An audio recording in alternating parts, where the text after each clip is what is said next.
आपको यहाँ दिख नहीं रहे कितने सारे लोग हैं? सबने बंद करा दिए। आप देखिए इस आंदोलन में कितने सारे लोग हैं। यहाँ खड़े तमाम लोगों से आप पूछिए, आप सभी ने बंद कराई है नहीं कराई है? जियो की सिम तो हमें पोर्ट करवा दी। और दूसरी बात से निवेदन कर दो जी, पूरे देश के देश का जितना भी किसान है, मजदूर है, देश का जितना भी किसान है, जितना भी मजदूर है और जो भी व्यक्ति रोटी खाता है जिसमें बुद्धि है, वो हर एक व्यक्ति किसान के साथ खड़ा हुआ है और खड़ा। किसान मजदूर एकता जिंदाबाद, किसान मजदूर एकता जिंदाबाद, किसान मजदूर एकता। मेरे घर के भी सभी सदस्यों ने जियो की सिम को तोड़ा है और हम भी जियो का बहिष्कार करेंगे। और आखिर क्यों भी ना करें, इस देश का किसान सड़क पे है। आप किसान की ओर ध्यान नहीं देंगे, अंबानी अडानी को करोड़पति बनाने में। एक बात मुझे बताइए, जहां कोरोना की आड़ में पूरा देश लाचार हो गया, देश की इकोनॉमी गिर गई, देश की जीडीपी गिर गई, देश की वित्त मंत्री कहती है मैं लहसुन प्याज नहीं खाती, वो वित्त मंत्री आज इकोनॉमी को लेकर नहीं बोलती। देश के मजदूर जिनकी सरकार की औकात 200 रुपए का ट्रेन का टिकट देने की नहीं थी, वो नंगे पैर घर तक गए। जब सरकार पे पैसा नहीं है तो एक बात बताइए, एक और देश दिवालिया घोषित होने की तादाद पर है, देश की इकोनॉमी गिर गई, तो अंबानी और अडानी जो इसी देश में रहते हैं उनका पैसा कैसे बढ़ा?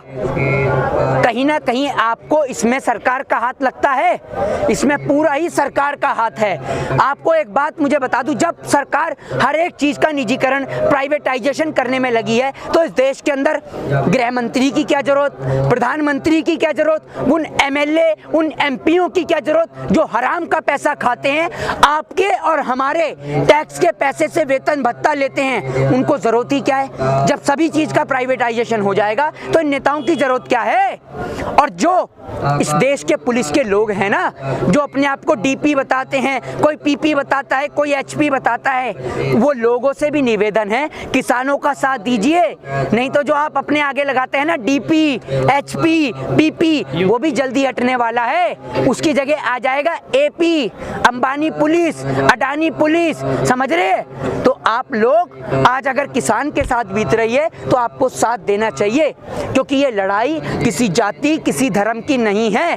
और वो लोग जो बीजेपी के साथ में थे लेकिन किसानों के साथ में आए हैं, उन लोगों का भी तहे दिल से शुक्रिया कि कम से कम आपको जाति धर्म से ऊपर उठकर किसानों के साथ तो आए। और आज इस देश का किसान मजबूर और लाचार खड़ा हुआ है, यहाँ खड़ा हुआ है अपने खेती को छोड़कर, अपने घर अपने परिवार को छोड़कर, छोटे छोटे बच्चे बुजुर्ग माताएं और बहनें यहाँ मौजूद हैं, लेकिन देश की सरकार जरा भी सुध नहीं ले रही। तो देश की सरकार को जगाना होगा और इस देश की दलाल मीडिया, दलाल पत्रकारों को भी अपने ईमान का थोड़ा सा तो ख्याल रखना चाहिए। जिस तरीके से आपने रातों रात अपने दलाल पत्रकार अर्नब गोस्वामी जैसे लोगों को रातों रात जमानत दिला देते हैं, जीएसटी और नोटबंदी रातों रात लागू कर देते हैं, ठीक उसी प्रकार जिस तरीके से आपने ये बिल लागू करा, ठीक उसी प्रकार आप इन तीनों काले कानूनों को वापस ले लीजिए। देश का किसान जैसे पंजाब से, हरियाणा से, उत्तर प्रदेश से, महाराष्ट्र से, राजस्थान से, भोपाल से आया है,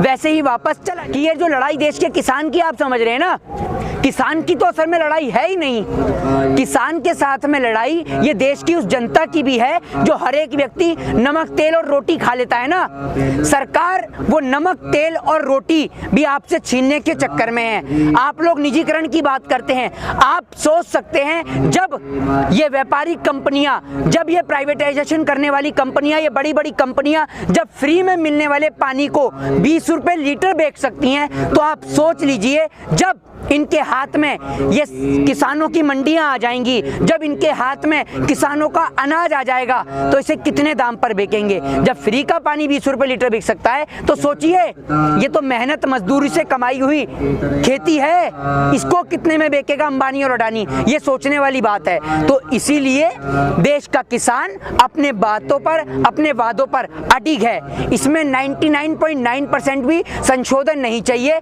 ये तीनों काले कानून, कृषि बिल बिल वापस होने चाहिए, यही देश के किसान की मांग है। पाकिस्तान में टमाटर 200 रुपए किलो, 300 रुपए किलो। पाकिस्तान में लोगों के पास खाने को रोटी नहीं है। एक बात मुझे बताइए, जब पाकिस्तान में लोगों के पास खाने को रोटी नहीं है तो वो इस आंदोलन को स्पॉन्सर कहां से करेगा? तो आप अपना एक स्टेटमेंट को ठीक करिए। और ये सरकार की पुरानी आदत है, अगर हम लोग बोल रहे हैं तो हमें हिंदू नहीं माना जाएगा, ठीक है, हम लोग कम्युनिस्ट में आ जाते हैं। आप मुस्लिम हैं, आप बोल रहे हैं तो आप आतंकवादी हैं, ये बात आपको समझ नहीं होगी। किसान बोल रहा है तो वो खालिस्तानी है, छत्तीसगढ़ के लोग बोल रहे हैं, अन्य आदिवासी लोग बोल रहे हैं वो नक्सली हैं। समझ रहे हैं? इस देश के अंदर वो निक्कर वाले और वो पौने 2 आंख वाले बाबा रामदेव, वो ही सत्यवादी हरिश्चंद्र हैं, बाकी सारे के सारे झूठे हैं। ये बात आपको समझ। आपने पहले किसानों को रोकने के लिए सिर्फ कोबरा वायर, पत्थर और ऐसी चीजों का प्रयोग कर रखा था। आप देखिए जाकर, किसान ना होकर ये आतंकवादी हों, इस तरीके की हालत कर दी है। आज उन पत्थरों को चैन से बांध दिया गया है, मोटी मोटी चैनों का प्रयोग किया गया है, बड़ी बड़े ट्रक और लाकर यहाँ खड़े कर दिए गए हैं। आप एक बात मुझे बताइए, देश का किसान अगर भारत देश के प्रधानमंत्री से इस बात की अपील नहीं करेगा कि किसानी में बेहतरी होनी चाहिए, ये तीनों काले कानून बिल वापस होने चाहिए, तो किससे बात करेगा? मोदी जी का तो काम क्या है? मोदी जी से आप शिक्षा की बात करेंगे, बेरोजगारी की बात करेंगे, स्वास्थ्य की बात करेंगे, किसान की बात करेंगे, खेती की बात करेंगे, तो मोदी जी कहेंगे कान के नीचे एक चांटा मार के, तू पागल है, तू पागल है। उधर से चाइना हमला कर रहा है, इधर से पाकिस्तान हमला कर रहा है, तुझे किसानों की पड़ी हुई है। तो ये मोदी जी का काम है और मोदी जी के दलाल मीडियाओं के पत्रकारों का माइंड को डाइवर्ट करने का। अब आप सोच लीजिए, एक कहता है नेता मुझे घर से बाहर नहीं निकलने दे रहे, एक कहता है मेरे ऊपर पत्थर मारे जा रहे हैं, एक कहता है मेरे घर के मेरे परिवार को खतरा है, एक कहता है मुझे जान से मार देंगे। अबे जब देश के नेता जो सत्ता में मौजूद हैं वही अपनी जान की सुरक्षा नहीं कर पा रहे, तो आपकी और हमारी सुरक्षा की हिफाजत कौन लेगा? जब ये अपनी जान की हिफाजत नहीं कर पा रहे तो कुर्सी से इस्तीफा क्यों नहीं दे देते? असल में ना ये राम के ना रहीम के, ये कुर्सी के पुजारी हैं और कुर्सी की लगी बीजेपी को बीमारी है। बदला लेगी जनता किसान के अपमान का, वोट लेगा ये किसान के नाम का। आज मैं आपको एक बात बता दूं, जब देश में चुनाव होता है तब इनको किसानों की आय की बात याद आ जाती है। आज आपके सभी के माध्यम से पहले नरेंद्र मोदी जी के द्वारा कही हुई एक उन्हीं की बात आज आप सभी को सुनाना चाहता हूं, फिर उसके बाद में उसके ऊपर टिप्पणी करेंगे। मेरे किसान भाइयों को मैं वादा करता हूं कि भारतीय जनता पार्टी की सरकार बनने के बाद पहली ही मीटिंग में पहला ही काम किसानों की कर्ज माफी का कर दिया जाएगा। ये आप सभी ने सुना, ये बोला देश के प्रधानमंत्री जी ने, पहली ही मीटिंग में पहला ही काम किसानों की कर्ज माफी का होगा और जो काम मैं खुद अपने हाथ से करूंगा। समझे? आज देश के अंदर सबसे ज्यादा अगर कोई मरने वाला है तो वो यहाँ खड़ा देश का किसान है। मतलब देश का पेट भी भरे, फौज पे बैठ के भारत माँ का फर्ज भी निभाए और यहाँ खड़े होकर इनकी लाठी डंडे भी खाए, नेताओं की गालियां भी खाए और उसके बाद इन्हें खालिस्तानी, पाकिस्तानी और आतंकवादी के नाम से संबोधित भी किया जाए। यहाँ खड़े मेरे तमाम भाई और आप तमाम पत्रकार, चलिए आप मुझे बताइए, अब तक आपको किसी ऐसे व्यापारी का, किसी बिजनेसमैन का, किसी उद्योगपति का नाम याद है जिसने कभी पेड़ से लटक के आत्महत्या करी हो? बता सकता है आप में से खड़ा कोई भी भाई? नहीं बता पाएगा, क्योंकि करी ही नहीं है तो बताएगा कहां से? समझ रहे हैं? लेकिन देश का किसान, प्रतिदिन मरने वाला किसान 8 है। अगर आप इसके अंदर दिहाड़ी मजदूरों को ऐड कर दें तो यह आंकड़ा 16 के पार चला जाता है। आपने कभी सोच के देखा है या आपके कभी जमीर ने पूछा है कि आखिर इस देश के अंदर देश का किसान क्यों मरता है? अरे आप पूछेंगे भी क्यों? आप तो पूछते ये हैं मोदी जी ने क्या खाया, मोदी जी ने क्या पहना, मोदी जी ने कितने लाख का सूट लाए, मोदी जी ने कितने लाख का चश्मा लिया ग्रहण देखने के लिए। आप तो ये देखते हैं।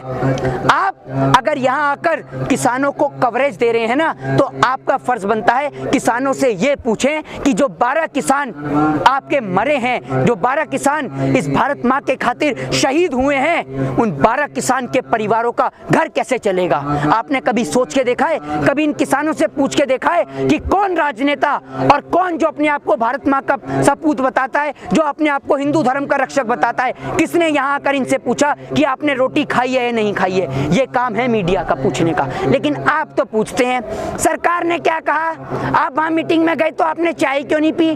सरकार की चाय पीने जा रहे हैं वहाँ मीटिंग में? ये अपना घर परिवार, अपनी खेती को छोड़कर जो इनका सब कुछ है, इनकी आन बान शान, लोगों का पेट भरने का जरिया, इनका खुद का पेट भरने का जरिया, इनके बच्चों को पालने का जरिया, वो एकमात्र कृषि है। जिस सरकार इनसे वो कृषि का हक भी छीनने जा रही है, इन्हीं को इन्हीं के खेतों में खुद मजदूर बनाना चाह रही है, लेकिन ये कार्य हरगिज नहीं होगा, बिल्कुल नहीं होगा, क्योंकि जब तक सरकार इस देश के अंदर वो बड़े बड़े उद्योगपति, वो विजय माल्या जैसे भगोड़े, वो नीरव मोदी जैसे भगोड़े, वो मेहुल चोकसी जैसे भगोड़े इस देश का लाखों करोड़ों रुपया लेकर भग जाते हैं, उनके लिए ना बैंक बोलता है, ना प्रधानमंत्री बोलते हैं, ना गृह मंत्री बोलता है। लेकिन किसान 10,000 15,000 उधार क्या ले ले, इन बैंक वालों के तन बदन में आग लग जाती है, जिस कारण ये इनकी जमीन पे कब्जा कर लेते हैं और जिस कारण किसान आत्महत्या कर लेता है। ये है किसान की आत्महत्या का कारण। निश्चित तौर पर यकीन है ये बिल भी वापस होगा